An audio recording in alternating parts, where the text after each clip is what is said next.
Tinanong niya ang kanyang khadim, "Ya khadim, kayfa halur ra'iya?" Kumusta ang aking nasasakupan? Kumusta ang mga tao? Alam niyo kung anong sinabi ng khadim? Sabi niya, "Alhamdulillah, lahat ng iyong nasasakupan, guminhawa ang kanilang buhay. Maliban lang sa akin at sa iyo, hindi pa gumiginhawa ang buhay." Nakita niyo? Ganoon ang leader na aming mapagkakatiwalaan. Inuuna ang kapakanan ng iba bago ang kanyang kapakanan. Umuwi siya sa kanilang bahay. Sabi niya, "Ya Fatima," ito yung asawa niya, Fatima bintu Abdul Malik, bintul Khalifa, akhul Khalifa, zawjatul Khalifa.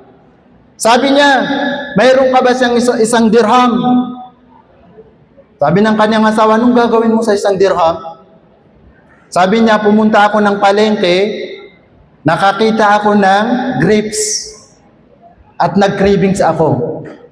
Sabi ng kanyang asawa, "Subhanallah, Khalifa, Amirul Mu'minin, presidente ng mga mu'min sa kanyang panahon, wala man lang isang dirham. Ganong kahirap ang Amirul Mu'minin." Sabi niya, "Hada ahwanu alayya min mu'alajatil aghlal." Sabi niya, mas madali yan sa akin na maging walang-wala ni isang dirham. Ang mahalaga, hindi ako mapasok sa apoy ng impyerno. Ganoon ang mga umara, tinitignan nila ang qiyada hindi bilang karangalan kundi isang malaking tungkulin. Ano ang mga katangian ng mapagkakatiwalaang pinuno? Una rito ay tawadu, kababaang loob o pagpapakumbaba. Si Umar ibn al-Khattab radiyallahu anhu, nung pumunta sa kanila ang sugo ni Kisra, leader o president ng Persia sa panahong iyon. Nagtanong-tanong siya sa mga sahaba kung saan niya makikita si Umar, ang presidente ng mga Muslim. Sinamahan nila ang lalaking ito at hinanap nila si Umar ibn al-Khattab. Nung makita nila si Umar, hindi makapaniwala ang sugo ni Kisra, presidente ng Persia. Sabi niya, "Ito bang presidente ng mga Muslim?" Alam niyo kung bakit? Dahil nakita niya si Umar ibn al-Khattab, presidente ng mga Muslim sa kanyang kapanahunan, na nakahiga sa lupa sa ilalim ng lilim ng isang puno na nakabalot ng lumang balabal. Allahu Akbar. Walang-wala. Maginhawa ang buhay ng lahat, pero siya na hari. Siya ang leader. Siya ang wala. Isang araw, si Umar ibn al-Khattab, nakita siya ni Urwa ibn Zubair, nabitbit ang isang lagyanan ng tubig sa kanyang balikat. Tinanong siya ni Urwa, "Ya Amiral Mu'minin, bakit mo ito ginagawa? Ikaw ang pinuno namin. Bakit ka nagbubuhat ng tubig?"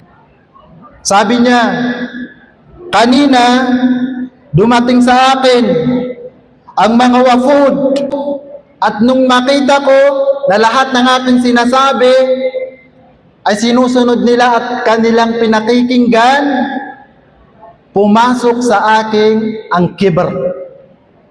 May pumasok na kibr sa aking puso. Kaya ko ito ginagawa para basagin ang kibr o pagmamalaki na pumasok sa aking puso."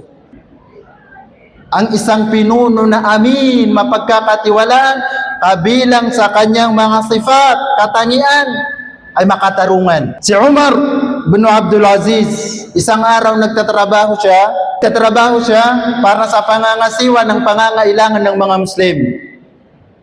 Nakasindi ang ilaw o kandila. Biglang dumating ang isang mensahero o gobernador, isa sa kanyang mga gobernador. Kinausap niya ito, tinanong tungkol sa mga estado ng kanyang daw, kaifal fuqara, kaifal masakin, kaifal kharaj, lahat tinanong sa wali o gobernador na ito. Pagkatapos nun, sabi ng wali, gobernador, "Ya Amir al-Mu'minin, kumusta ka?" Gusto niyang tanungin sa pribado o private niyang buhay. Alam niyo kung anong ginawa ni Umar bin Abdul Aziz? Biglang tumayo at pinatay ang kandila. At sinindihan yung isang kandila. Namangha ang gobernador at tinanong ito, "Bakit mo yung ginawa?" Sabi ni Umar, "Kanina, nag-uusap tayo about sa aking pamumuno sa mga Muslim. Kaya karapatan ko na sindihan ang kandila na galing sa kaban ng bayan. Pero nung tanungin mo na ako tungkol sa aking buhay, pribadong buhay, pinatay ko ito at sinindihan ko ang sarili kong kandila dahil wala akong karapatan gamitin ito sa pangsarili kong interes." Nakita nyo? Allahu Akbar.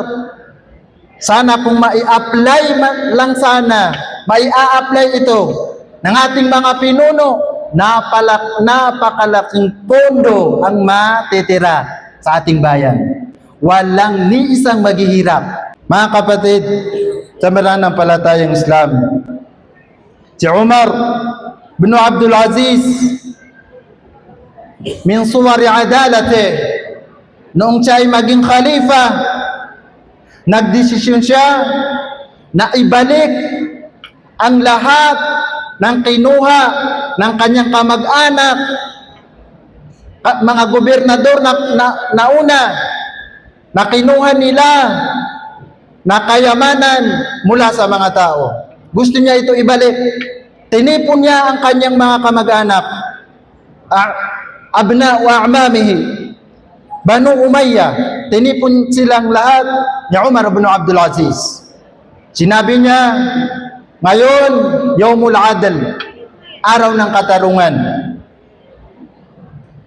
Ang gusto ko, lahat ng inyong ari-arian, bahay, lupa, at ano pa man, gusto ko ibalik niyo lahat yan sa mga tao. Sabi ng kanyang mga kamag-anak, sa amin ito, bakit namin ibabalik? Sabi ni Umar, hindi sa inyo yan. Galing yan sa kabang Yaman, o Baitul Mal, kaban ng bayan sa atin ngayon. Ang iba, ibinalik sa mga Muslim, pero ang iba, nagmatigas, ayaw ibalik. Pero anong ginawa ni Umar bin Abdul Aziz? Tinawag, nag-announce sa mga Muslim, ang lahat ng nawalan nung kanilang kapanahunan ay pumunta dito at kanyang kunin ang dapat na sa kanya. Nagsiratingan ng mga Muslim, "Ya Umar, ito ay akin, lupa ko ito, gusto kong kunin." Lahat kinuha hanggang sa naging pobre, walang-wala, na bankrupt ang kanyang mga kamag-anak. Lahat ng kanilang kayamanan nawala, lahat ng ari-arian nila na galing sa kaban ng bayan, ibinalik ni Umar bin Abdul Aziz sa kanyang kapanahunan. Umuwi sa bahay, kanyang bahay si Umar bin Abdul Aziz. Kinausap niya ang kanyang asawa, "Pumili ka, ang iyong ari-arian, al-huli, mga alahas, mga gold, o ako. Kung gusto mo ang iyong gold, ang pipiliin mo yung kayamanan, iwanan mo na ako. Makikipaghiwalay na ako sa iyo. Pero kung ako ang pipiliin mo, gusto ko lahat ng iyong gold, kayamanan, fidda, ibalik mo yan sa kaban ng bayan, hindi sa iyo yan." Allahu Akbar. Ang sabi ng kanyang asawa, "Sahibatul iman, sahibatul taqwa, ibabalik ko lahat. Lahat ng kanyang kayamanan, alahas, gold, fidda, mga damit, ibinalik lahat sa kabang yaman ng mga Muslim. Ang itinira lang sa kanyang sarili, isang damit na nagkakahalaga ng 4 dirham. Zawjatu Khalifa asawa ng khalifa, iisa lang ang damit. Isang araw bumisita ang isa sa mga kamag-anak ni Umar ibn Abdul Aziz. Nung makapasok sa kanilang bahay, nakita niya si Umar na walang damit pang itaas. Kasi yung damit nila sa panahong iyon, kung sino man nakapag-umrah o nakapag-hajj, ay ganoon ang suot nila. Isa sa baba, tinatawag na izar, yung pangitaas, rida. Pero yung pangitaas, rida, wala. Hindi suot ni Umar nung nakapasok ang isa sa kanyang mga relatives. Sabi niya, Ya Amir al-Mu'minin, bakit wala kang damit pangitaas? Sabi ni Umar, nilalabhan. Nilalabhan pa, kaya wala siyang suot. Ang sabi ng kanyang kaanak, di ba't di ka magpalit? Sabi niya, wala akong pamalit. Tanging nag-iisa lang ang aking damit. Umar ibn Abdul Aziz, Khalifa, Amirul Mu'minin, iisa lang ang damit. Allahu Akbar. Ang sabi niyang kanyang asawa, kung pwede lang ibalik ang pagiging khalifa, gugustuhin ko na hindi na lang naging leader ang aking asawa, hindi na lang naging pinuno. Dahil nakita niya kung gaano naghihirap ang kanyang asawa mula nang siya'y may upo o ma-appoint bilang Khalifatul Mu'minin. Si Umar ibn Abdul Aziz, ang huwaran sa pagiging mapagkakatiwala ang pinuno. Isang araw, dumating sa kanya ang tufah min fay imanil muslimin. Habang idinidistribute, pinamimigay ni Umar ibn Abdul Aziz ang mga apple sa mga Muslim, kumuha ang kanyang anak at kinain ito. Alam niyo kung anong ginawa ni Umar? Inagaw, kinuha ang apple sa bibig ng kanyang anak hanggang sa nasaktan, umiyak ang kanyang anak, umuwi sa kanyang nanay. Pagbalik ni Umar ibn Abdul Aziz sa bahay, sabi ng kanyang asawa, nang dahil lang sa isang apple, pinaiyak mo ang anak mo? Allahu Akbar. Anong sabi ni Umar? Sabi niya, hindi mo lang alam, habang kinukuha ko ang apple sa bibig ng ating anak, ay para kung binubunot ang aking puso. Ganoong kasakit para sa akin na makita na kunin ang pagkain ng aking anak. Pero dahil alam ko na hindi ito para sa kanya, hindi ito halal, hindi para sa kanya, kundi para sa mga tao, ay mas gugustuhin ko na masaktan siya kaysa doon pa masaktan sa kabilang buhay. Mga kapatid, pananampalatayang Islam, ang amana, tiwala, ang katapatan, at ang integridad ay itinuturing ito bilang kapital o rasuman. Na kapag ito ay nawala sa atin o nawala sa isang pinuno, ay babagsak ang tiwala ng mga tao sa kanya at mangingibabaw ang kaguluhan. Sa makatuwid, ang pagsunod sa mga ito ay isang pangunahing pangangailangan para sa pagkamit ng tagumpay at kaunlaran sa pamumuno. Wassalamualaikum warahmatullahi wabarakatuh.